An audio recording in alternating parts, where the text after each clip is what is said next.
Assalamualaikum warahmatullahi ta'ala wabarakatuh. Bismillahirrahmanirrahim.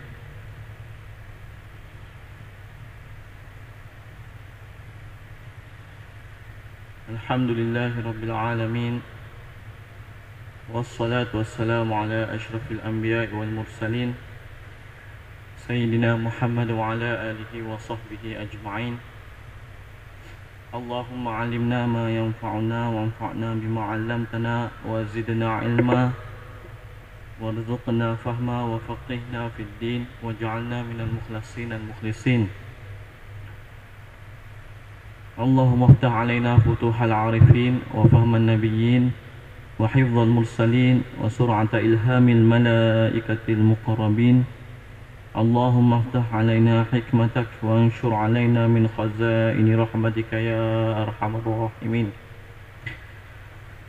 Jadi tuan-tuan, seperti biasa sebelum kita mulakan pengajian pada malam ini, marilah kita bersama-sama menghadiahkan bacaan Al-Fatihah kepada junjungan kita Nabi Muhammad sallallahu alaihi wasallam, kepada ahli keluarga baginda, kepada para sahabat baginda dan ulama ahli sunnah wal jamaah yang mengikut jejak langkah mereka, dan umumnya kepada seluruh umat Islam, sama ada yang masih hidup ataupun yang telah meninggal dunia. Al-Fatihah. A'udzubillahi minasyaitonir rajim.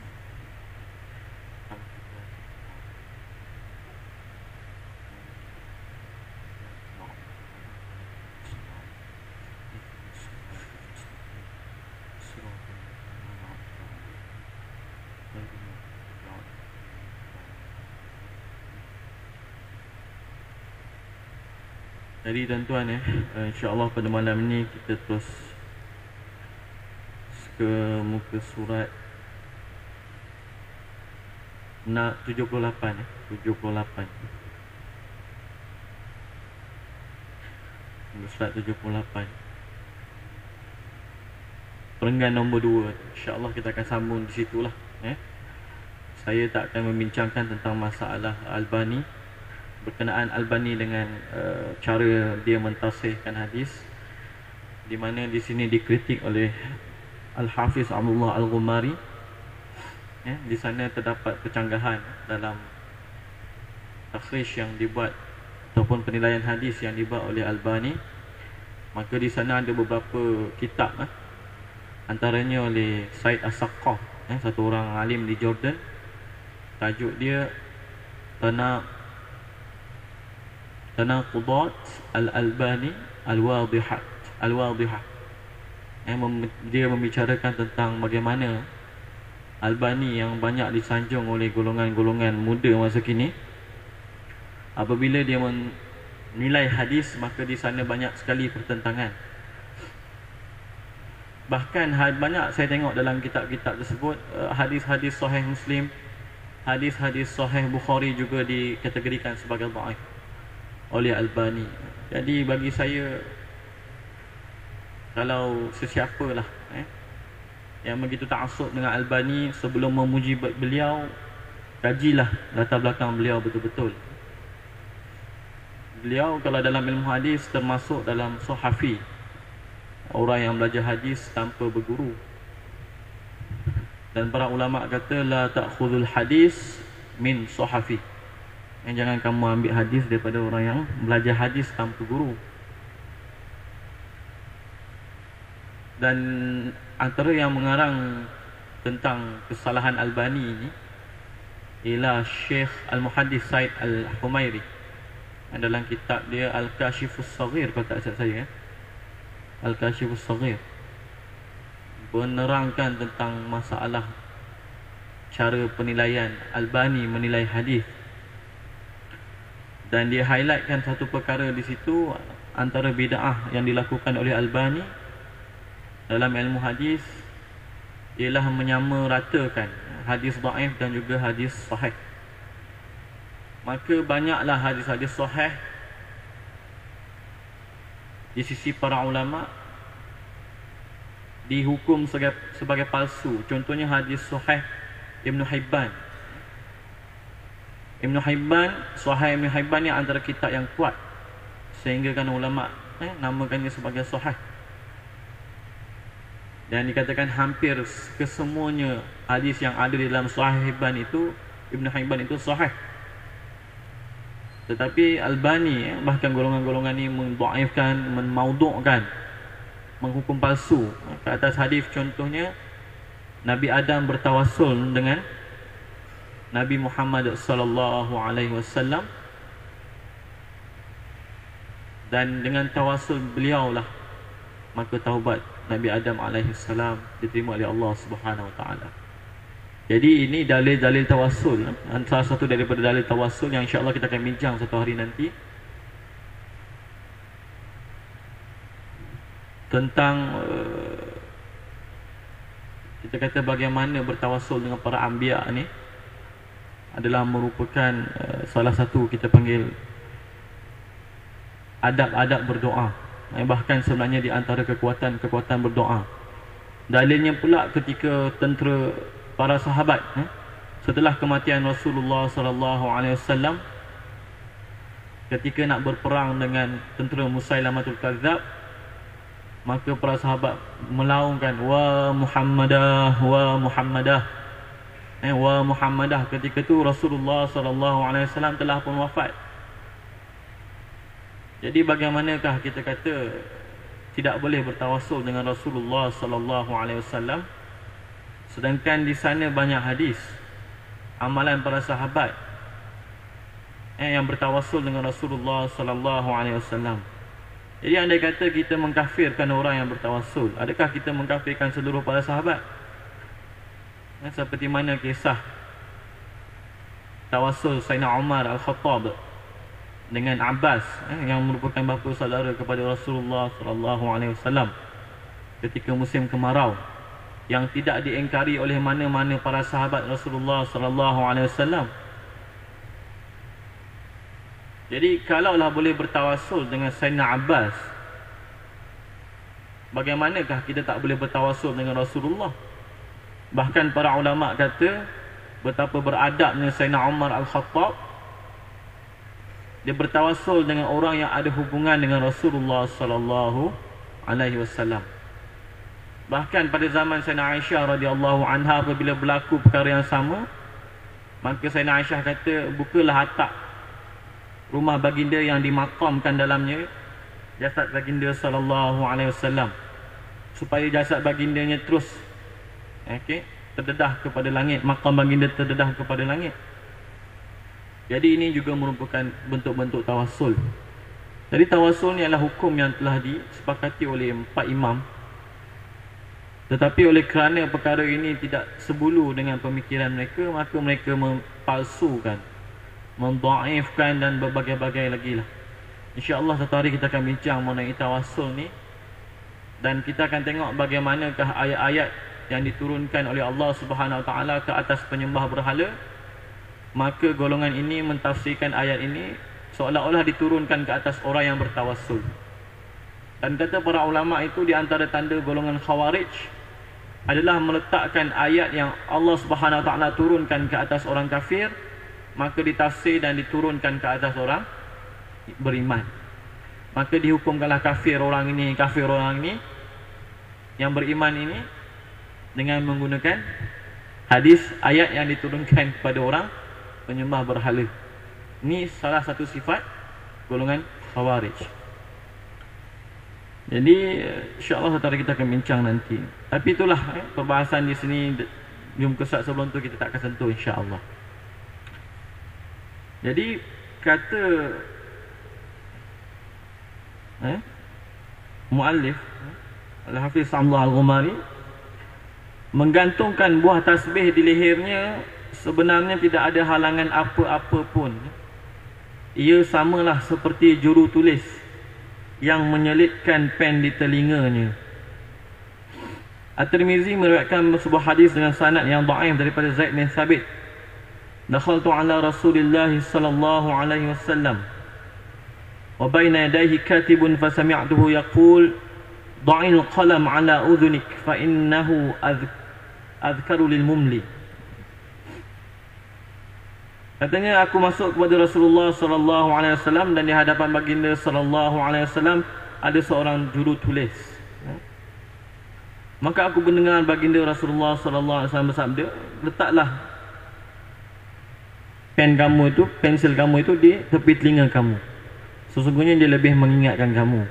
Dan disebut dalam hadis yang selepasnya bahawa para sahabat Rasulullah sallallahu alaihi wasallam meletakkan siwak-siwak mereka di belakang telinga mereka. Jadi Syekh Hafiz Abdullah Al-Ghumari menerangkan bahawa kalaulah kita nampak ada orang pakai tasbih begini bukan sebagai hiasan tapi mungkin saya dengar ada sebahagian tok guru lah.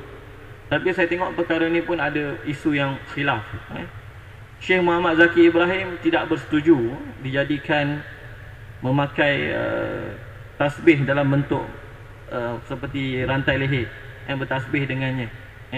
Syekh Muhammad Zaki Ibrahim tidak bersetuju kerana dia kata itu seolah-olah nampak lebih kepada menunjuk-nunjuk. Tapi Syekh Abdul Hafiz Al-Ghumari dia kata tak ada masalah. Tak ada masalah. Sebab apa? Sebab boleh dikiaskan satu orang meletakkan pensil di belakang telinga dia. Jadi kalau kita cuba taufikkan, cuba harmonikan di antara kedua-dua pendapat ini, sebenarnya pengharaman tu lebih kepada niat lah. Sebab itu kata Syekh Muhammad Zaki Ibrahim, dia tidak bersetuju kalau tasbih itu ditontonkan kepada orang ramai. Maksudnya ditontonkan kepada orang ramai ni maknanya kalau dijadikan apa kita panggil kalau kita berjalan tu kita duk pegang tasbih, dia takut hati akan rosak. Sebab mungkin orang yang bertasbih tu seperti kata Ibnul Hajj, takut dia bermain dengan tasbih tu, jadi orang menyangka dia berzikir tapi dia sebenarnya tidak berzikir. Jadi kata Syekh Muhammad Zaki Ibrahim, kata Ibnul Hajj, takut jatuh hukum menipu. Takut jatuh hukum menipu. Tapi kita tengok ramai para ulama yang buat begitu. Jadi adakah kita bersangka buruk? Tidak. Pada pendapat saya, seperti mana yang kita tengok perselisihan pendapat yang berlaku di antara Syekh Muhammad Zaki Ibrahim dengan Syekh Hafiz Abdullah Al-Ghumari, ada yang bersetuju, ada yang tidak bersetuju. Maka kita kata berdasarkan kepada kekuatan seseorang itu. Andai kata dia berzikir di khalayak ramai dengan memegang tasbih, seperti mana yang dilakukan oleh ramai para ulama kita, yang kalau di Jordan tu, di ulama-ulama Syria, kalau sambil mengajar tu bertasbih, sambil mengajar tu bertasbih. Sebab apa? Sebab tak nak hati lalai. Sambil mengajar tu bertasbih. Jadi pada pendapat saya, ia bergantung kepada niat dan kekuatan kita lah. Andai kata kalau kita rasakan tumpuan orang ramai itu boleh mengganggu kita dan merubah niat kita, maka mungkin itu sesuai dengan pendapat Syekh Muhammad Zaki Ibrahim. Andai kata ia tidak mengubah niat kita, maka ia sesuai dengan pendapat Syekh Abdul Hafiz Al-Ghumari. Sebab apa? Sebab kalau kita tak nak berzikir kerana orang pun, itu dah dikira sebagai riak, betul? Kalau kita zikir kerana orang, itu syirik khafi. Kalau kita meninggalkan zikir kerana orang, maka itu adalah riak. Jadi kata Syekh Abdul Hafiz Al-Ghumari, tak ada masalah. Sebab apa? Sebab di sana ada dalil kias. Takkan kita nak kata satu orang tu riak sedangkan Rasulullah sallallahu alaihi wasallam juga suruh orang tu letak pennya di telinga. Jadi inilah saya rasakan perbezaan pendapat di antara Syekh Hafiz Abdullah Al-Ghumari dengan Syekh Muhammad Zaki Ibrahim. Kemudian saya pergi laju sikit sebelum kita pergi pada tajuk yang mungkin lebih serius. Kemudian tentang muka surat 79 peringatan oleh Imam Asy-Syaukani, menyebutkan dalam kitab Nailul Awtar tentang hadis Sa'ad bin Abi Waqqas dan hadis Safiyah Ummul Mukminin. Tak apalah, dalilnya ialah Rasulullah sallallahu alaihi wasallam mengajar Safiyah dan juga orang yang seperti mana yang diriwayatkan dalam hadis Sa'ad bin Abi Waqqas, supaya berzikir dengan kalimah yang lebih jamak, kalimah yang lebih sempurna maknanya, daripada berzikir subhanallah, subhanallah, subhanallah, subhanallah. Maka Rasulullah sallallahu alaihi wasallam mengajar orang tersebut untuk berzikir dengan kalimah yang lebih, pujian yang lebih indah. Dan kita dah belajar dulu apabila satu orang sahabat Rasulullah sallallahu alaihi wasallam, bila dia bangkit daripada rukuk, maka dia baca Rabbana lakal hamdu hamdan katsiran thayyiban mubarakan fih. Maka lepas sembahyang Rasulullah sallallahu alaihi wasallam bertanya, siapa yang baca tadi? Maka kata dia, saya ya Rasulullah, ya Rasulullah. Maka Rasul kata, aku tengok 30 lebih malaikat berebut-rebut nak menulis apa pujian-pujian yang kamu letak tadi, yang kamu cakapkan tadi. Jadi kata Ibn Hajar Al-Asqalani, di sini adalah dalil yang mengharuskan untuk kita mencipta zikir di dalam solat. Bukan kata zikir di luar solat, bahkan kita kata zikir fi solat, di dalam solat. Maka sebab itulah antara ulama-ulama yang mencadangkan bagi kita apabila satu orang tu sujud sahwi, kita baca tasbih yang lebih sesuai di tempatnya. Kita tak baca subhana rabbiyal a'la wa bihamdi, tapi kita baca subhana man la yanamu wa la yashu. Dan kata Syekh Abdul Wahab Asy-Sya'rani, aku cari dalil bagi tasbih subhana man la yanamu wa la yashu, tapi tidak ada dalil. Sehinggalah beliau berjumpa Rasulullah sallallahu alaihi wasallam di dalam mimpi. Maka ditanyakan, ya Rasulullah, apakah hukumnya bertasbih subhana man la yanamu wa la yashu di dalam sujud sahwi, sedangkan yang disebut sujud, Rasul kata siapa saha ahadukum maka hendaklah dia sujud. Tidak pula diajar tasbih yang bagaimana. Jadi ulama mencadangkan kepada kita subhana man la yanamu wa la yashu, dan cadangan ulama ini pasti ada sandarannya. Jadi kata Ibn Hajar Al-Asqalani, puji-pujian yang dilakukan oleh sahabat Rasulullah sallallahu alaihi wasallam di dalam solat, Rabbana lakal hamdu hamdan katsiran thayyiban mubarakan fih, menunjukkan bahawa adalah harus satu orang itu mencipta zikir di dalam solat. Sebab itulah dalam mazhab Abu Hanifah, kalau dalam mazhab kita takbir mesti Allahu Akbar. Tapi dalam mazhab Abu Hanifah, kalau kita kata Allahu A'zam pun tak ada masalah.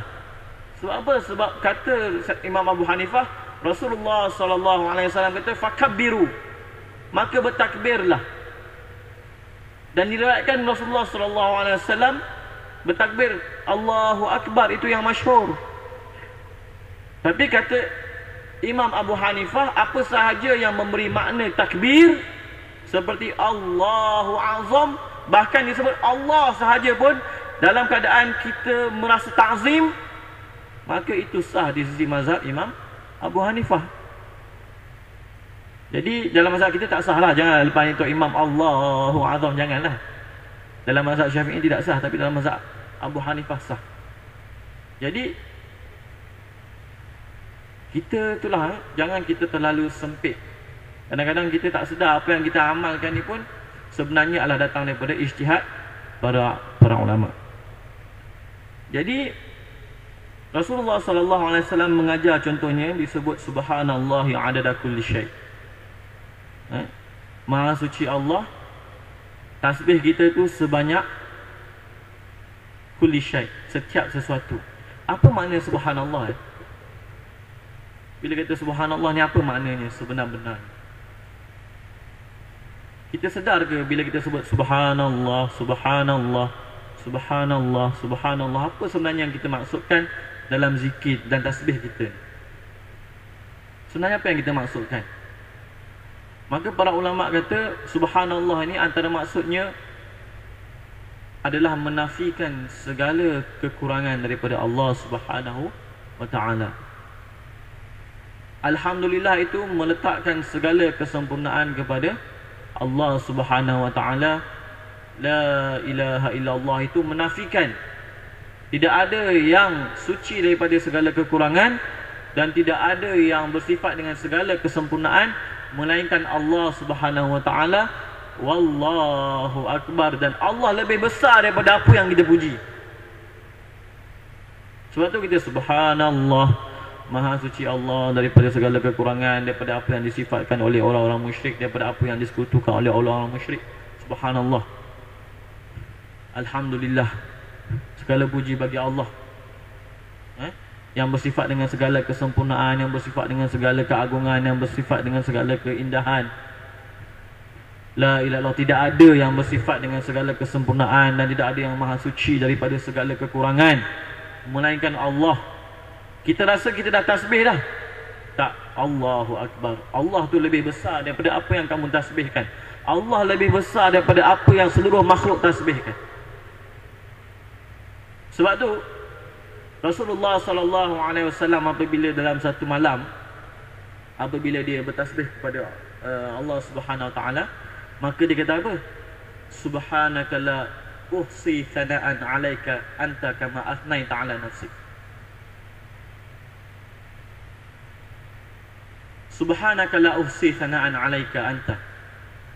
Ya Allah, aku tak mampu nak puji, tak mampu nak menghitung, tak mampu nak puji lebih daripada kama athnaita 'ala nafsik, seperti mana yang kau puji ke atas diri kamu. Dan kata para ulama, pujian yang kita puji ni pun sebenarnya datang daripada Allah Subhanahu wa taala. Dan kita ni adalah mazhar kepada pujian Allah Subhanahu wa taala. Maka ulama ada membahaskan kan, kalau kita pernah belajar pujian hadis kepada hadis, pujian qadim kepada qadim, pujian qadim kepada hadis, pujian hadis kepada qadim. Ada 4 jenis puji-pujian. Tapi hakikatnya itu semuanya pujian daripada Allah Subhanahu wa taala. Cuma kadang-kadang kita tak nampak. Sebab itulah setengah orang hakikat setengah orang sufi, dia tak nak kata pun ciptaan Allah ini ada yang buruk walaupun zahirnya buruk.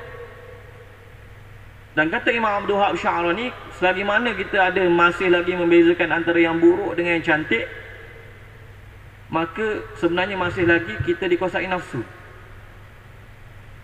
Sanggup tak kita mengatakan ciptaan Allah tu buruk? Sanggup tak kita? Tapi bila kita kata cantik, kadang-kadang kita lupa nak nisbahkannya pada Allah.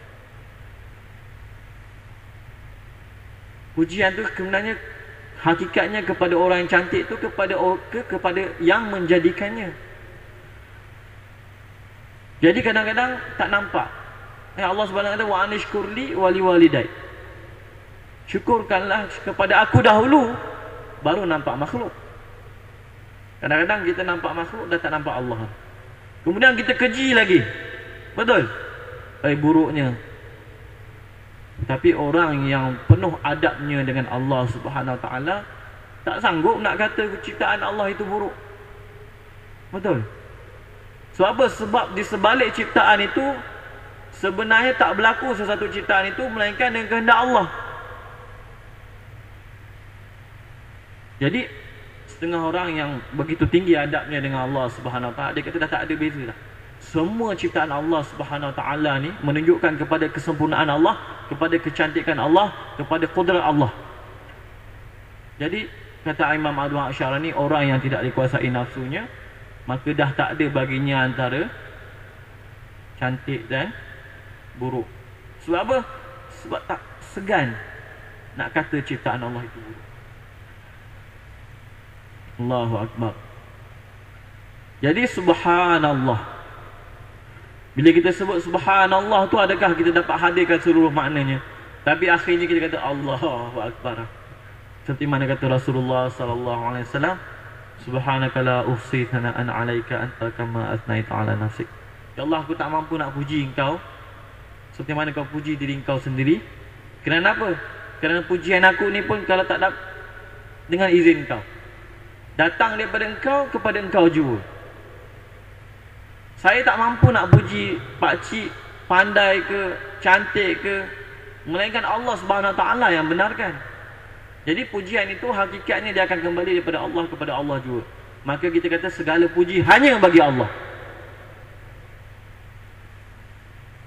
Tapi dalam perbincangan ini nak menunjukkan bahawa di sana berzikir dengan kalimah yang jami' ni, kalimah yang sangat-sangat indah maknanya, yang meliputi maknanya itu merupakan antara tarikah ataupun cara yang zikir yang sangat baik. Setengah ulama kata, macam saya bincang dulu, setengah ulama mengatakan bahawa itu adalah salah satu tanda peningkatan maqam zikir. Bagaimana orang tu dah berzikir lama dah dengan subhanallah, maka Rasulullah sallallahu alaihi wasallam pun mengajar Di sana ada zikir yang lebih mudah lagi jamek. Tapi bukan maksudnya mengurangkan zikir. Maka subhanallahi adada kulli syai. Jadi setengah orang dia rasa tak bersetuju lah. Setengah orang dia rasa tak bersetuju. Sebab apa? Sebab dia kata mudahnya nak dapat pahala. Mudahnya nak dapat pahala kalau begini. Setengah orang dia cuba timbang-timbangkan dosa dengan pahala ni, amalan dengan pahala ni dia cuba timbangkan secara logik. Maka ini berlaku juga pada golongan Wahabi. Maka tuan-tuan boleh tengok berapa banyak hadis yang dikatakan dhaif sebab apa? Sebab tak logik lah. Tak logik kenapa? Amalan yang begitu sedikit tetapi pahalanya begitu banyak. Amalan yang begitu sedikit tetapi pahalanya begitu banyak. Contohnya orang yang selepas sembahyang subuh secara berjemaah tidak berkata apa-apa, terus berzikir sehingga terbit matahari. Ada ulama kata sembahyang 2 rakaat, kemudian sembahyang 2 rakaat. Ada yang ulama kata 2 rakaat itu solat sunat isyraq, seperti mana dalam mazhab Abu Hanifah, dan mazhab Syafi'i kata itu solat duha. Maka kata Rasulullah SAW, baginya pahala haji dan umrah tamatan. Sempurna, tak kurang pun. Jadi ada orang yang bila baca hadis ni dia kata tak logik. Sebab apa? Sebab nak pergi umrah haji begini. Takkanlah sama dengan orang yang duduk berzikir selepas subuh sehinggalah matahari terbit sembahyang 2 rakaat. Takkan sama. Rasulullah SAW kata pahala sama, tapi tidaklah mengangkat taklif, tidaklah mengangkat rukun Islam yang kelima itu. Jadi ini antara rahmat Allah Subhanahu Wa Taala kepada umat Nabi Muhammad sallallahu alaihi wasallam. Jadi kalau kita timbang rahmat Allah dengan kepala kita dan kita timbang rahmat Allah ni dengan hukum logik kita, maka itu yang kadang-kadang orang banyak menolak fadilat yang dirasakan begitu mudah. Satu orang sahabat Rasulullah sallallahu alaihi wasallam apabila mempelajari satu hadis di mana satu orang berzikir, dikatakan siapa yang masuk ke pasar membaca la ilaha illallah wahdahu la syarikalah lahul mulku wa lahul hamdu yuhyi wa yumitu wa huwa hayyun la yamut biyadihil khair wa huwa ala kulli syai'in qadir. Rasulullah kata baca tasbih ini sahaja, masuk ke pasar, diampunkan 1 juta, diberi 1 juta kebaikan, diangkat 1 juta darjat, diampunkan 1 juta dosa. Alfu alfin, 1000 ada 6 kosong. Kalau ada 6 kosong, 1000 ada 3 kosong. Kalau 1000 ada 6 kosong. 6 kosong tu berapa? 1 juta. Jadi bila sahabat Rasulullah SAW dengar sahaja hadis ni, terus tunggang unta, pergi ke pasar, masuk pasar, baca doa ini dan terus keluar.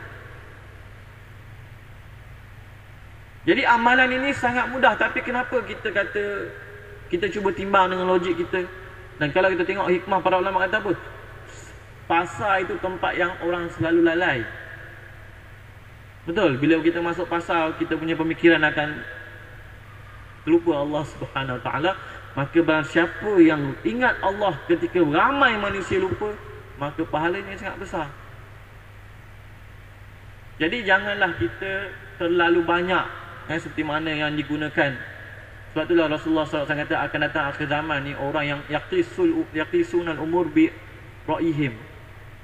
Banyak guna akal. Tak boleh tawassul.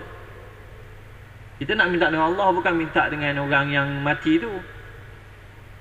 Dia banyak guna akal.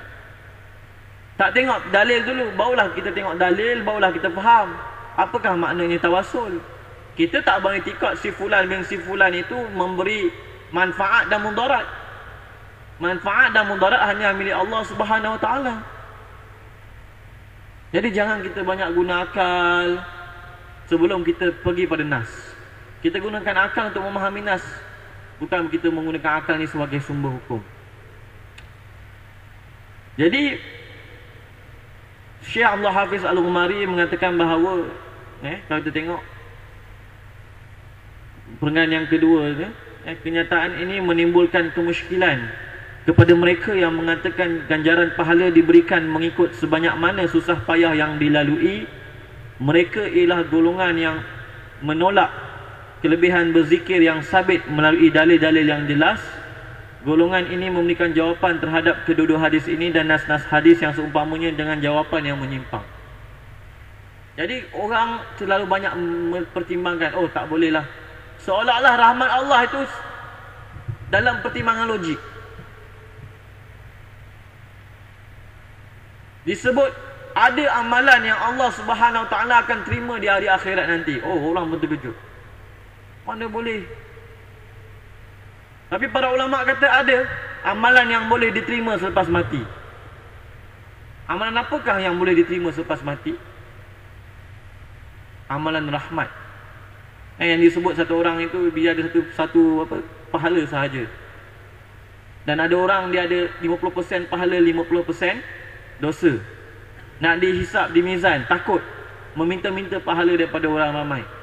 Tak ada orang pun nak bagi. Tapi ada satu orang ni, dia ada satu hasanat je, satu kebaikan saja.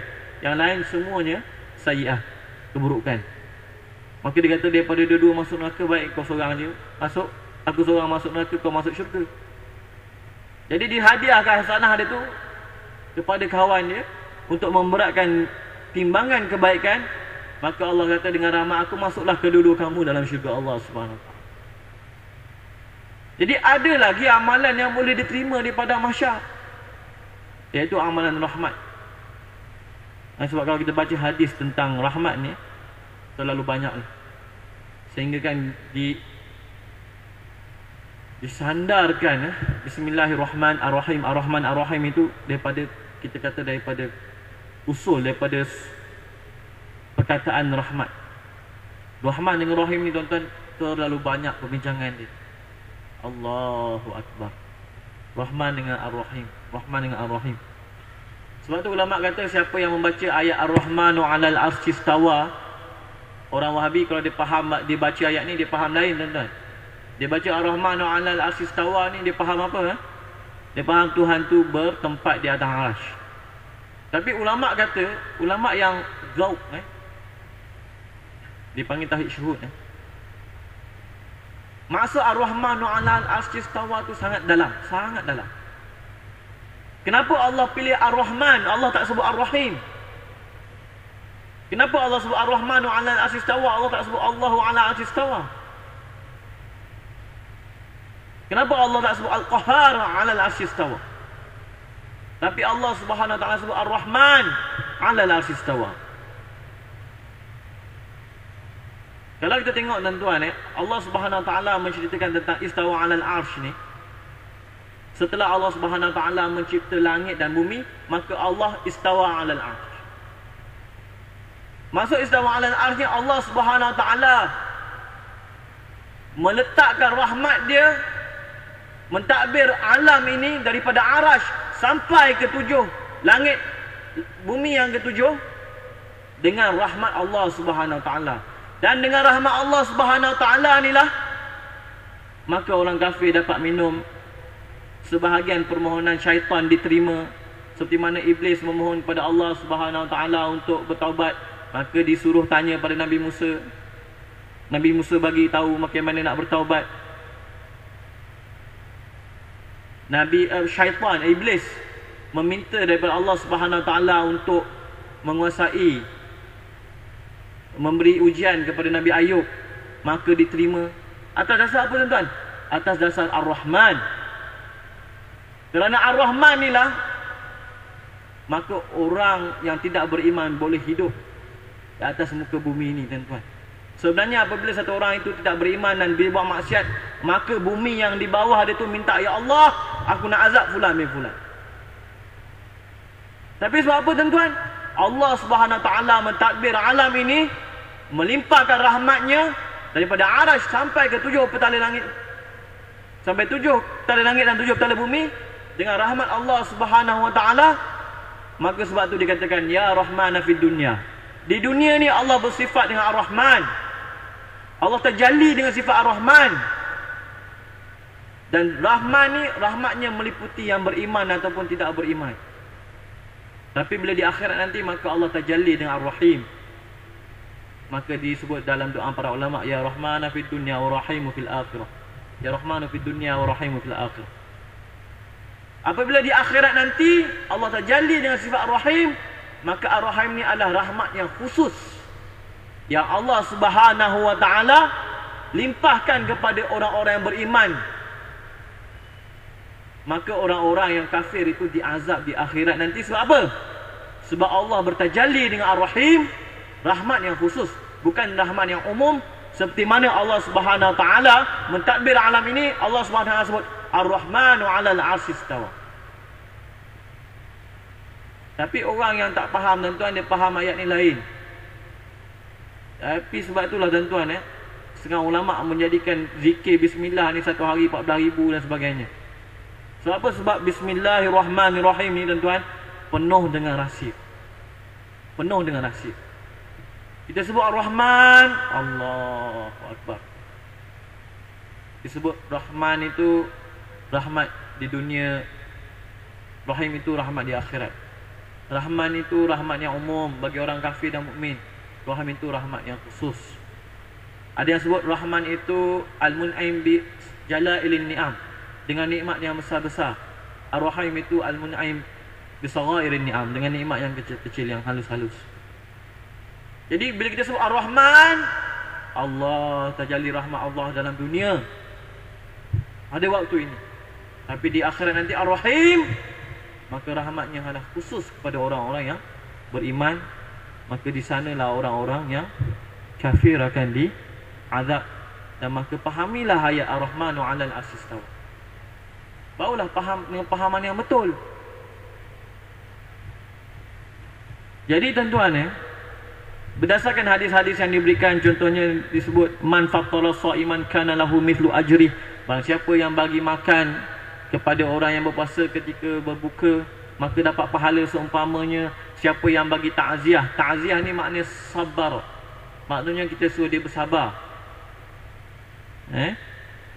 Dan disunatkan apabila kita dengar satu-satu orang mukmin itu ditimpa musibah, maka kita bagi azza, kita bagi dia kuat, sabar. Maka disebut man azza musaban kana lahu mithlu ajri. Siapa yang mengucapkan takziah kepada orang yang ditimpa bencana, maka dia memperolehi pahala seperti pahalanya. Dan disunatkan beri takziah kalau dalam kes orang mati hanya dalam tempoh 3 hari sahaja. Selepas 3 hari, kalau kita tak beri, tak disunatkan. Supaya apa? Supaya perasaan sedih ni tak dipanjang-panjangkan. Maka sebab itulah ketika hari Maulid Nabi, kita tak memperingati hari kematian baginda. Walaupun baginda Rasulullah SAW juga wafat pada 12 Rabiul Awal.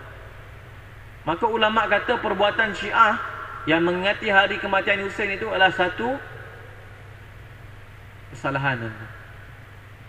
Sebab apa? Sebab takziah ni paling banyak pun diberikan untuk orang berhidat, untuk orang berapa kita panggil,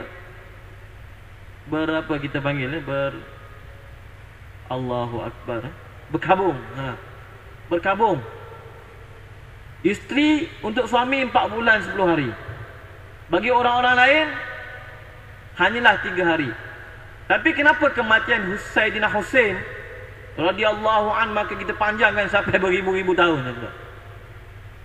Maka sebab itulah apabila ditanya pada Imam Suyuti, kenapakah kita hanya mengingati kelahiran Rasulullah sallallahu alaihi wasallam tapi tidak mengingati kematiannya walaupun ia berlaku pada hari yang sama? Oh, maka dikatakan bahawa nikmat Allah tu disebut wa dzakkirhum bi ayyamillah. Allah perintahkan Nabi Musa supaya ingatkan kepada Bani Israel tentang hari-hari Allah, hari-hari di mana Allah Subhanahu Wa Taala menjayakan, menyelamatkan mereka daripada kaum Fir'aun. Jadi Allah Subhanahu Wa Taala tak perintahkan kita mengingat perkara-perkara yang sedih. Jadi perbuatan kita seolah-olah nak berkabung dengan kesedihan kematian Sayyidina Husain, maka itu sebenarnya melanggar adab takziah. Jauh-jauh. Takut-takut jatuh hukum niyahah, maka niyahah ni dosa yang besar. Jadi dalam muka surat album 1 kata penulis, kedua-dua hadis dan ini dan hadis yang lain seumpamanya memuatkan dalil yang menyokong selawat yang ditulis oleh pengarang kitab Dalailul Khairat, iaitu Imam Muhammad bin Sulaiman Al-Jazuli, satu orang ulama di Maghrib. Ni kitab dia tuan-tuan. Selawat Dalailul Khairat ni di antara selawat yang sangat masyhur dalam dunia Islam. Saya rasa tuan-tuan mungkin pernah dengar. Tapi selawat ini diharamkan oleh golongan Wahabi. Di sini Imam Al-Jazuli ada menyusun selawat hari Isnin, selawat hari Selasa, selawat hari Rabu. Dihimpunkannya semua selawat-selawat yang maksur daripada Rasulullah SAW dan daripada para ulama, maka dihimpunkan menjadi satu himpunan selawat yang masyhur dengan nama Dalailul Khairat. Jadi kita tahu kisah sejarah Wahabi menghimpunkan kitab-kitab ini. Ketika orang pergi haji, maka dia akan cek ada tak kitab Dalailul Khairat, maka dirampas dan dibakar. Ini berlaku, disebut dalam kitab-kitab sejarah. Jangan cuba nak nafikan. Tapi para ulama memberitahu bahawa apabila Rasulullah SAW menunjuk ajar supaya satu orang itu bertasbih dengan kalimah-kalimah yang jamek, kalimah-kalimah yang indah, maka bolehlah kita mencipta puji-pujian kepada Allah Subhanahu Wa Taala. Maka kita akan tengok setiap para ulama apabila menulis kitab, maka mereka membuka dengan selawat yang tidak digunakan oleh mana-mana ulama terdahulu. Cuba kita tengok Imam Syafi'i. Disebut dalam kitab Risalah, kullama dzakaraka dzakirun wa ghafala an dzikrikal ghafilun. Maka ditanya kepada Imam Syafi'i ketika dijumpa sebagian para ulama, berjumpanya setelah beliau meninggal dunia, maka di antara perkara yang menyebabkan amalan beliau diangkat, darjat beliau diangkat, ialah selawat yang beliau tulis. Imam Al-Uqlishi, ni saya ada sanad dia tuan-tuan, Anwarul Athar, mengarang satu kitab khas untuk selawat ke atas hadis-hadis yang menyuruh kita berselawat ke atas Rasulullah SAW. Dan kata guru saya ketika kami baca satu hadis, saya tulis di sini, saya tandakan di sini, kharaja Abdul Razzaq fi musannafih. Imam Abdul Razzaq mengeluarkan hadis dalam musannafnya daripada Mujahid, salah satu orang anak murid Ibn Abbas, berkata, qala Rasulullah sallallahu alaihi wasallam, innakum tu'raduna alayya bi asma'ikum wa simaikum. Sesungguhnya kamu ini amalan kamu ni dibentangkan di hadapanku dengan nama-nama kamu dan simaikum. Kalau tak saya maksudnya gelaran kamu, nama-nama yang dipanggil kepada kamu. Fa ahsinus salata alayya, maka perindahkanlah selawat kamu ke atasku. Maka kata guru saya, berdasarkan hadis ini Rasulullah kata fa ahsinus salata alayya, maka perindahkanlah selawat ke atasku, menunjukkan bahawa dalil mengharuskan kita mencipta selawat ke atas Rasulullah sallallahu alaihi wasallam. Maka sebab itu kita tengok para ulama apabila mereka mengarang kitab, maka kita baca puji-pujian dan kita baca selawat. Kita akan tengok setiap ulama mencipta selawat masing-masing bagi setiap kitab. Tiba-tiba ada orang ini kata tak boleh kita berselawat dengan selawat yang tidak ada maksud daripada Rasulullah sallallahu alaihi wasallam. Ini pembohongan. Syekh Yusuf Nabhani pun ada karang kitab Sa'adatud Darrain fi salati ala Sayyidil Kaunain, kebahagiaan di dunia dan di akhirat pada berselawat ke atas penghulu jin dan manusia. Selawat para sahabat, selawat Uwais Al-Qarni, selawat para a'imah, selawat para wali, selawat. Jadi setiap para ulama yang masyhur banyak mencipta selawat yang khusus kepada Rasulullah sallallahu alaihi wasallam. Tiba-tiba ada orang hari ni tak boleh, dia kata. Tak boleh kita berselawat. Maka datanglah satu artikel, dikatakan selawat munjiah, Allahumma salli ala Sayyidina Muhammadin salatan tunjina biha min jami'il ahwali wal afat. Dan seterusnya dikata lagi selawat syifa, Allahumma salli ala Sayyidina Muhammadin tibil qulubi wa dawaiha wa afiyatil abdani wa shifaiha. Dimasukkan dalam jurnal, dikata selawat-selawat ini selawat-selawat yang tidak ada asalnya, maka tak boleh dibacanya. Sedangkan para ulama dan Sebutlah ulama mana yang mengarang kitab yang tidak mencipta selawat kepada Rasulullah sallallahu alaihi wasallam. Semua ulama yang tulis kitab mencipta selawat kepada Rasulullah sallallahu alaihi wasallam. Bahkan selawat itu kekal di atas kertas sehingga ke hari ini. Dan selawat yang mereka tulis di atas kitab tersebut bukanlah selawat yang maksur, yang ada periwayatannya dalam Quran dan Sunnah. Adakah kita nak kata semua ulama yang mencipta selawat ini melakukan bid'ah, maka seluruh kitab-kitab karangan para ulama kita penuh dengan bid'ah?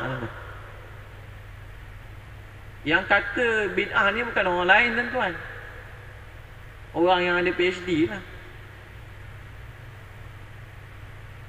Tapi hasad dengki kepada para ulama. Jadi kitab Dalailul Khairat ni kitab selawat yang sangat-sangat masyhur. Kenapa Syekh Abdullah Hafiz Al-Ghumari mempertahankan bahawa kedua-dua hadis ini dan hadis yang lain seumpamanya memuatkan dalil yang menyokong selawat yang ditulis oleh pengarang kitab Dalailul Khairat? Sebab apa, tuan-tuan? Sebab kitab ini banyak dikutuk oleh orang Wahabi. Dan bahkan saya pernah tengok satu selawat yang sangat indah. Tajuk dia An-Nafut Tayyib fi Salati 'ala Nabi Al-Habib. Maka saya baca satu fatwa yang dikeluarkan oleh Wahabi. Maka dia kata haram membaca selawat itu. Selawat itu sihir, dia kata. Astagfirullah. Mungkin kerana terlalu indah bahasanya, bila kita baca itu memang kita rasa orang kata layan lah. Layan ataupun zuk. Memang sangat indah oleh Syekh Al-Mukhtar Al-Kunti. Allah, selawat tu cukup indah, tuan-tuan. Nafut Tayyib fi Salati 'ala Nabi Al-Habib. Tapi bila saya baca fatwa golongan Wahabi, mereka kata selawat tu sihir. Hukumnya haram membacanya. Astagfirullah. Baik, kita berselawat ke atas Rasulullah dalam bahasa Melayu tu selawat yang maksur ke bukan, tuan-tuan? Saya ambil masa sikit, tuan-tuan. Masih mungkin dalam 3 minit lagi lah. Kita berselawat dengan bahasa Melayu. Selawat dan salam ke atas Rasulullah sallallahu alaihi wasallam. Itu selawat yang maksur ke, tuan-tuan? Tidak. Tak maksur. Bahasa Melayu lagi lah tak maksur, tuan-tuan. Haram ke kita berselawat dalam bahasa Melayu, tuan-tuan? Mereka yang mengharamkan selawat-selawat syifa, selawat munjiah, selawat taj, selawat Nurul Anwar, mereka juga berselawat ke atas Rasulullah, selawat dan salam ke atas Rasulullah sallallahu alaihi wasallam. Itu selawat dalam bahasa Melayu juga tidak maksur. Tiba-tiba kita mengharamkan selawat para ulama, dalam masa yang sama kita cipta selawat dalam bahasa lain. Logik ke, tuan-tuan? Mana, tuan-tuan, pertimbangan kita? Masalah jurnal ini masuk dalam satu jurnal yang masyhur. Artikel ini masuk dalam satu jurnal yang sangat masyhur. Membid'ahkan semua selawat jenis selawat yang ada atas muka bumi ni. Maka dikatakan bid'ah kita baca Sayyidina Muhammad. Orang ni tak ngaji hadis namanya, tuan-tuan. Kenapa ulama ketika dalam hadis dia menyebut Rasulullah, tak, kadang-kadang dalam tulisan tu tak tulis sallallahu alaihi wasallam, ataupun sebut Muhammad tidak ada Sayyidina? Sebab ini periwayatan, bukannya ibadat. Jadi dalam periwayatan, ilmu periwayatan, supaya tidak menyebabkan berlaku salah sangka dalam periwayatan, maka bila kita meriwayatkan tu, kita meriwayatkan dengan betul-betul lafaz yang ada. Allahumma salli ala Muhammad, kita baca Allahumma salli ala Muhammad. Sebab apa? Kalau kita baca Sayyidina, mungkin orang yang menyalin hadis tersebut akan menyangka, oh, Sayyidina ni ada dalam riwayat yang asal. Bukan bermakna para ulama hadis yang meriwayatkan hadis Allahumma salli ala Muhammad itu tidak membaca Allahumma salli ala Sayyidina Muhammad. Maka para ulama hadis kata, kalaulah si pengajar yang menakwil hadis itu merasakan apabila dia menyebut Sayyidina tidak menyebabkan salah sangka kepada pendengar, maka lebih afdal dia baca Allahumma salli ala Sayyidina Muhammad, walaupun dalam riwayat tidak tertulis. Dari segi pelaksanaan, jadi kita kena bezakan di antara ilmu riwayat dengan berselawat. Meletakkan lafaz Sayyidina pada Rasulullah SAW. Jadi golongan yang tidak mengaji dan tidak faham, dia kata tengok dalam hadis Sahih Bukhari tak ada pun Sayyidina. Itu ilmu periwayatan. Sebab itu para ulama menyebut bahawa ulama-ulama mutaakhirin ini, kerana sudah tidak ada lagi syak wasangka kalau kita baca Sayyidina tu, bahawa orang yang mendengar tu menyangka Sayyidina itu ada dalam riwayat tersebut. Dah tak ada dah. Sebab apa? Sebab semua buku dah dicetak dah. Tulisan dah jelas dah. Maka mereka bersepakat mensunatkan apabila seseorang itu membaca nama Muhammad, maka disebutkan Sayyidina, dan kita memang wajib selawat kata Rasulullah sallallahu alaihi wasallam. Tapi orang yang tak faham tuan-tuan, dia kata, "Oi, tengok ni dalam hadis Bukhari tak ada Sayyidina." Sebenarnya kita kena faham, ada banyak perkara yang tidak boleh pada zaman pensyariatan, tapi boleh selepas zaman pensyariatan. Contohnya menulis hadis. Rasulullah sallallahu alaihi wasallam melarang para sahabat baginda sallallahu alaihi wasallam menyalin hadis pada zaman pensyariatan. Ketika wahyu masih turun, ditakutkan bercampur dengan Al-Quran. Kecuali keizinan diberi kepada beberapa orang sahabat, contohnya Amr bin Al-As, untuk menulis hadis. Jadi tujuannya apa tuan-tuan? Takut bercampur antara hadis dengan Al-Quran. Jadi apabila ketakutan ini telah pun hilang pada zaman 200 Hijrah, maka para ulama mula menulis hadis. Jadi banyak perkara, contohnya dalam sembahyang sunat Jumaat sebelum qabliyah Jumaat, Rasulullah SAW tak bersembahyang qabliyah Jumaat dalam masjid, sembahyang dalam rumah disebut. Sebab apa tuan-tuan? Sebab tak nak orang menyangkakan bahawa 2 rakaat yang Rasulullah sembahyang itu adalah ganti kepada 2 rakaat Jumaat yang telah dikurangkan. Jadi tak salah kita sembahyang 2 rakaat Jumaat dalam masjid, sebab kebimbangan itu telah hilang. Ada lagi ke orang akan kata 2 rakaat itu 2 rakaat Jumaat? Tidak. Tapi Rasulullah tak nak mencampurkan solat sunat sebelum Jumaat. Kenapa? Kerana dalam solat-solat fardu yang lain, Rasulullah SAW ada juga bersembahyang dalam masjid. Walaupun Rasulullah SAW sebut afdalnya di rumah, tapi dalam Jumaat Rasulullah sembahyang, masuk saja Rasulullah terus naik mimbar tanpa ada sembahyang sunat. Maka orang yang tidak faham, yang tak mengaji hadis, kononnya tak ahli hadis, maaf tuan-tuan, mengatakan oh tidak ada solat sunat qabliyah sebelum Jumaat. Bahawa itu kebimbangan yang disebut oleh para ulama antara sebab kenapa Rasulullah SAW tidak bersembahyang qabliyah Jumaat dalam masjid. Dan perkara itu, kebimbangan itu telah hilang lama dulu tuan-tuan. Maka sebab itu lah para ulama seperti Imam Bukhari kata, bab as-salatu ba'dal jumu'ati wa qablaha. Bab solat selepas Jumaat dan sebelumnya. Imam Bukhari pun dalam Sahih Bukhari ada sebut sebelumnya. Maka di sana ada sembahyang sunat sebelum Jumaat. Tapi orang yang tak faham, dia akan kata, oh, sebab itulah tuan-tuan, kita nak memahami hadis ni, kita kena kembali kepada tafsiran para ulama, bukannya kita tafsir-tafsir sendiri tuan-tuan. Bila tafsir-tafsir sendiri, maka banyaklah hukum ahkam yang telah ulama tetapkan. Kita kata, ulama ni cakap bertentangan dengan hadis Rasulullah SAW.